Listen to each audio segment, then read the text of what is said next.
Hey everyone, it's Mouse Plays, and welcome back to the second episode in our Mekanism tutorial series.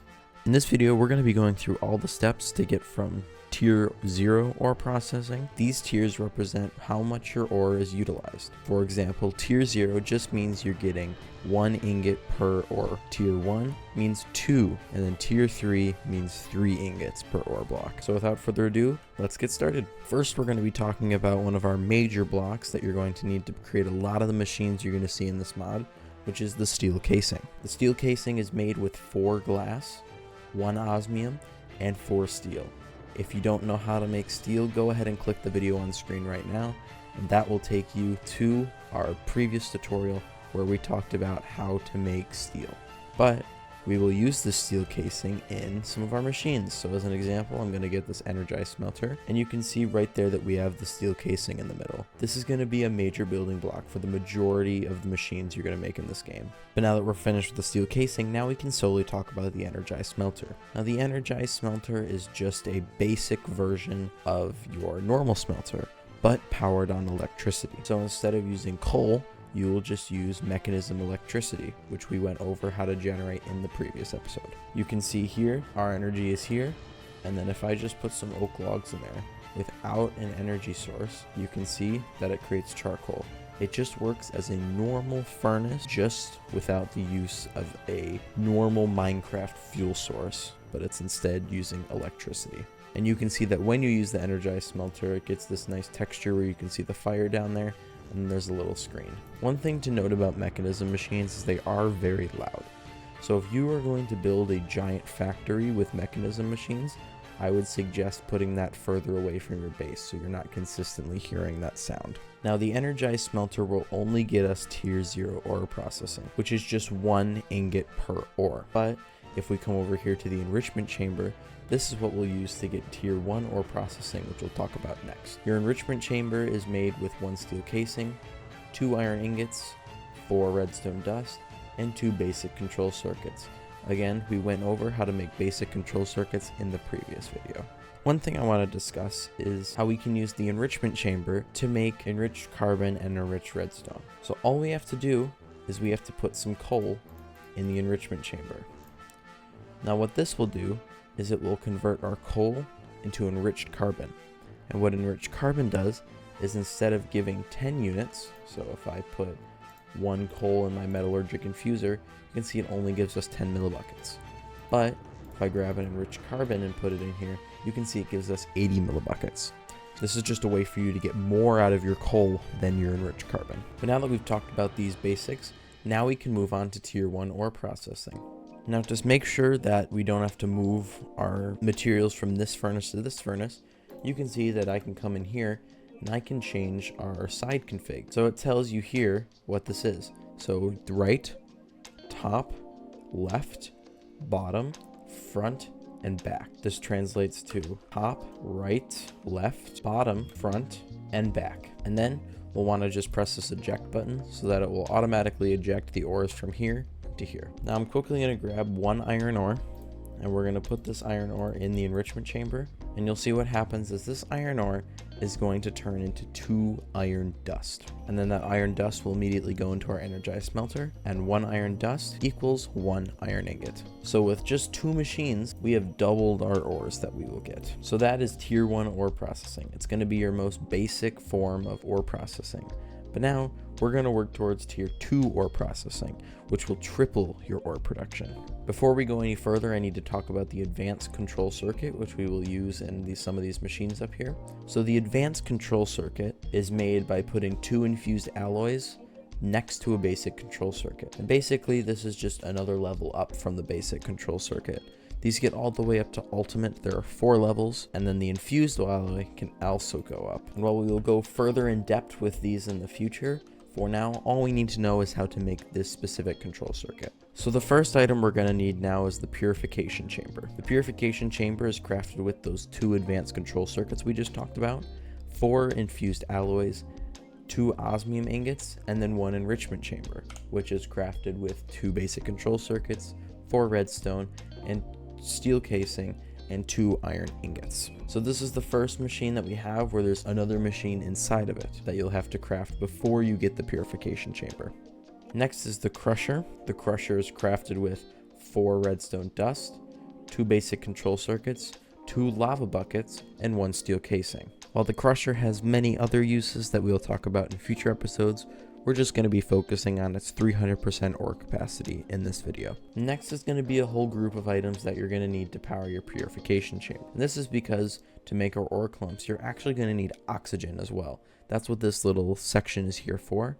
So this is going to go through, these 4 items are going to go through how we will produce oxygen. First, you're going to need to craft an electrolytic core, 1 gold dust, 1 iron dust, 2 osmium dust, and then 5 infused alloys and an X pattern. You can get all these dusts just from the enrichment chamber that we've learned about in the first section.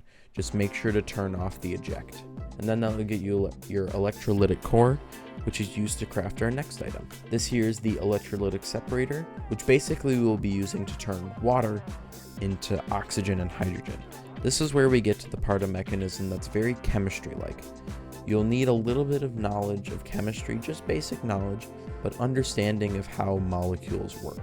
So you'll need that electrolytic core we just talked about previously, 2 infused alloys, 2 redstone dust, and 4 iron ingots. And this will craft you your electrolytic separator. You can see this is the GUI here. We take in our liquid here, or whatever we put in here. So normally hydrogen and oxygen, which is going to be relevant to us today. There can also be many other uses for this. And then you can see down here you have some dumping controls. So you can keep it at idle, and that means if either one of these fill up, if they're both idle, the electrolytic separator will stop working. If you have dumping excess on, it'll go to the maximum, but it will dump the excess. And if it happens for both of these, you will just continue producing using this machine forever indefinitely. And then if you have dumping on, it will just get rid of everything that it produces. Now we need to talk about how to get our water from the water source into our electrolytic separator. And our transportation method is going to be a mechanical pipe. The mechanical pipe is crafted using 2 steel and a bucket. It's very similar to the electrical cable that we talked about in the previous episode. Just instead of redstone, we're now using a bucket. And this will get you 8 basic mechanical pipes. Now this will be used to take water from our electric pump over to our electrolytic separator. And the electric pump is crafted using 3 osmium ingots, 2 infused alloy, 1 steel casing, and 1 bucket. This will pull water from a water source. You can use a 4x4 water source, as you'll see soon. Or you could have more than that, but it will drain water eventually.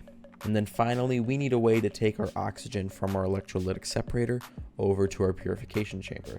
And that's what the pressurized tube is for. The pressurized tube is crafted using 2 steel ingots and 1 glass. Again, very similar to the mechanical pipe. All of these pipes and cables all have very similar crafting recipes. And basically the pressurized tube will take gases while the mechanical pipe takes liquids, and the electrical table takes electricity, and will take gases from one place to another. It's just a transportation method. So now that we have all of the blocks we need, now we can discuss how you'll actually get tier 2 ore processing. So we're going to start using electricity. So right here I have a creative energy cube, which is just infinite power forever, but you won't have that. My suggestion would be something that looks like this. A power cable that comes from your machines all the way to the world height, and then you have some wind generators.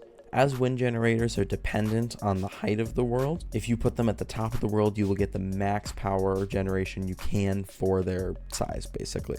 And because they'll work all the time, you can just keep them up here. You won't have to worry about day or night, and they will produce energy for you forever. You can see our power source goes up there.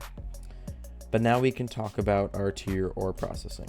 So first we have the purification chamber. Now you can see there is oxygen here, so let's quickly go over how we produce oxygen. Starting here at the electric pump, we have it connected to electricity, and then there's an infinite water source in the ground here.